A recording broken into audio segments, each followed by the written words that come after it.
I expect to have it at least, at least 5 to 6 times a week. At least have what? At least 5 to 6 times a week. We could, and back then, I was like, okay, we can compromise every day. We can do it every day. It's fine. What's good, y'all? It's Ty. And Maya. And welcome to another episode of Ask the Robinsons. Woo! All right. We appreciate everyone who's reached out to us, who's supported us, who's asked questions. If you're new here, make sure ask all the questions that you like. We're gonna be open, honest, and transparent with you. And now let's get to the first question. All right, guys. First question. Would love to know what made you decide to move to Atlanta, and do you see you guys living there, raising a family? So it's kind of like a two-parter. So Ty, I guess you'll answer the first part. I kind of answer the second part, and we'll just add in what we think. So what brought us here to Atlanta is because we are both software engineers. She works from home, but I have to go in the office Monday through Friday, and it is here in Georgia. So that's what made us move here. And also my mother-in-law lives here as well. So just the transition just seems smooth. Yeah. All right. And second part of that question, do we see ourselves raising a family here and living here long term? Actually, we are not very sure yet. The desires of our heart is to be in Texas somewhere. Because he does work in office, we're just, how the job market is nowadays, y'all. We kind of just staying put. But that is something that we are in constant prayer about, is like God showing us what is next for us. Because honestly, this was not the plan. If y'all know the story of what happened before we got married, we actually signed on an apartment in Texas and ended up not going. So if y'all want that little story time, let us know. But we ended up landing here in Atlanta, and we've definitely been trying to see the beauty in it, and we have been seeing the beauty in it, going out a lot more and all the things. But yes, long story short, because y'all know I can get very long, is this is not where we really want to raise our family, but if this is where God has called us to be, then we're going to obey. All right, question number 2. Can you guys talk about intimacy in marriage? All right, so I'll start off by answering that question. We're calling it intimacy, y'all. That's not what what they used in the comment section, but I don't know how censored TikTok is, but y'all know we talking about sex, okay? Because that's what they ask, so we can be very, very particular, okay? So intimacy. So right here, our marriage counselor, like when I said, y'all, we had the best marriage counselor ever. They gave us his marital expectations. So my husband's marital expectations. This is my marital expectations with like 6 questions, and we had to answer them in our private time. And then this was our marital expectations, what we have as a marriage, like what we want in our marriage. And it was, he signed it, I signed it, and we both dated it. And y'all, this is like it's not 10 commandments, but this is our 10 commandments of our marriage, of our relationship. And one of the things that it talks about on here is intimacy. And it's something that we also look back on from time to time to see, like, how are we doing with this? Is this something that's working for us? We have the most amazing marriage counselor. His name is Carrington. We don't take any credit from this. This is all his doing. And we are so grateful for him, because we think that he helped us lay some of the needed foundation that we have in our marriage now that really has helped us thrive in the last couple of years. So if y'all need a good marriage counselor, hit him up. I'm gonna put his information down below so that you guys can, see what y'all think about him. I said 3 to 4 times a week we would do the dance, okay? But for me, y'all, that was hard to say, but as a wife, my mom has always told me, and he has told me as well, we had a deep conversation, that your body is not your own when you become married. And I know a lot of women like, your body, baby, this is my body. I wash this body. I take care of it. This is my body. But it is not your body.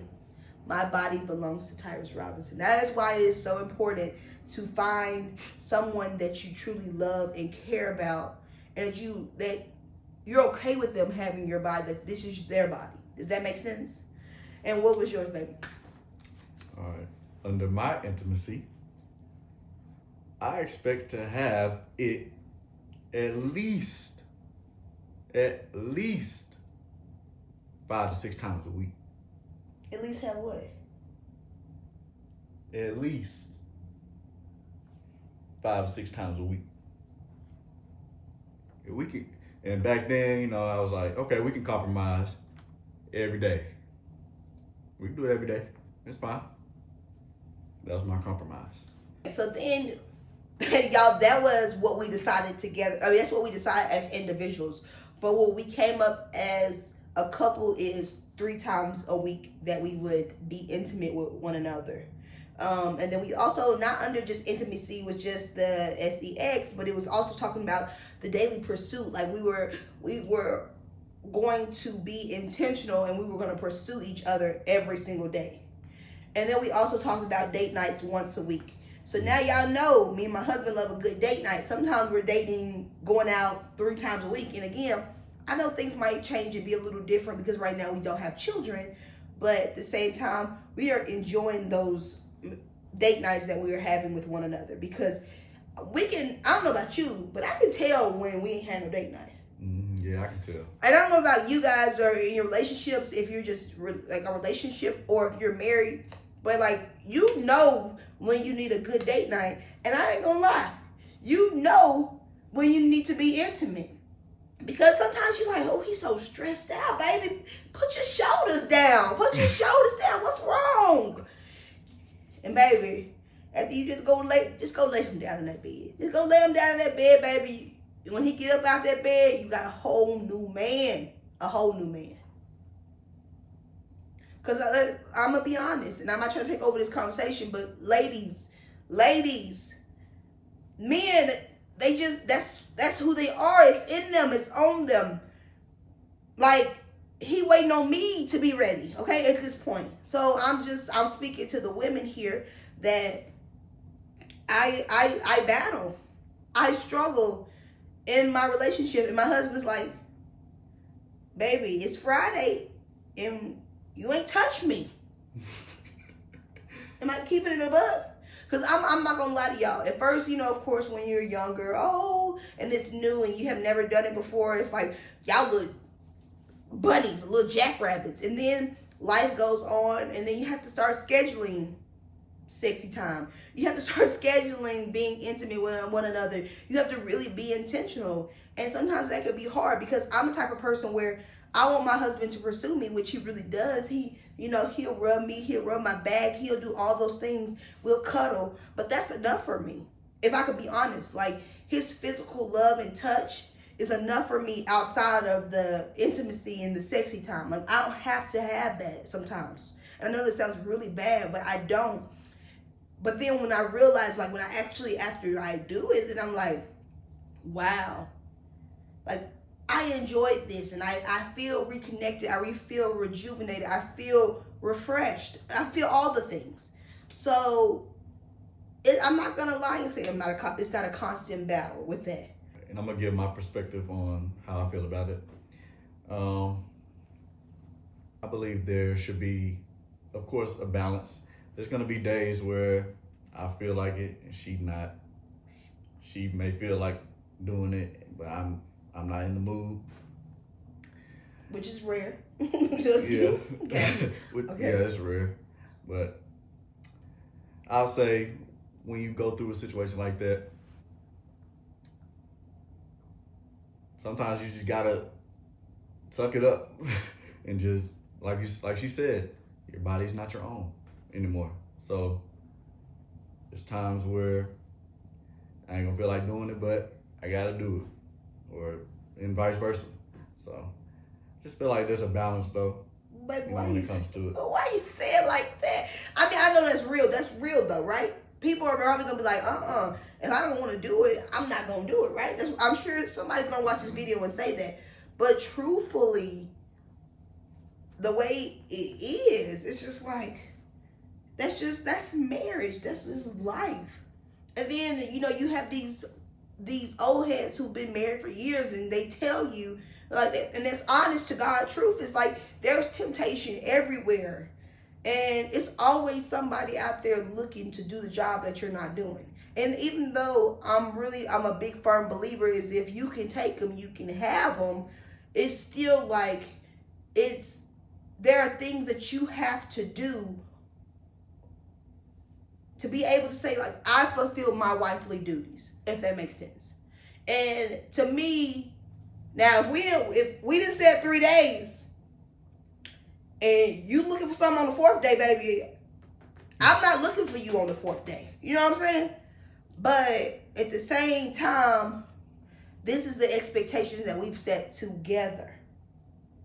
So, and yes, sometimes we do fall short, right? Yeah, there's going to be some times where we fall short. And there's going to be some other weeks where it might be more. Yeah, and we're going to make up for the times that we didn't falling short.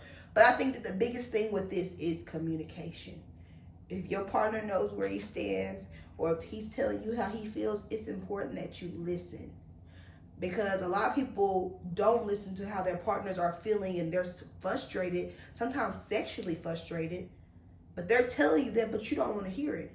But then on the same end, when something happen, we want to say, oh, why you do this to me? Why you do this to me?